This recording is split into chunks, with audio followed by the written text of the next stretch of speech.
আমি তার তীব্র নিন্দা ও প্রতিবাদ জানাই। গণমাধ্যম কর্মীদেরকে দাওয়াত দিয়ে নিয়ে এফডিসির বাংলাদেশ চলচ্চিত্র উন্নয়ন কর্পোরেশনের নির্বাচন পরবর্তী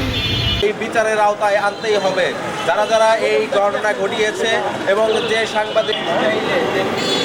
সাংবাদিকদের উপরে আক্রমণ চালিয়েছে এটা সম্পূর্ণ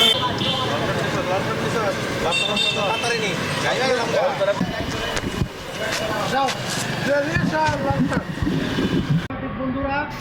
আজকে টাঙ্গাইল প্রেস ক্লাবের আয়োজনে গত মঙ্গলবার ঢাকার তারা হলে আমরা যে ময়ূরীর মেয়েকে তারা প্রশ্ন করেছে, আসলে সে ওইভাবে প্রশ্ন করেনি, সে তার বর্ণনা দিয়েছে এবং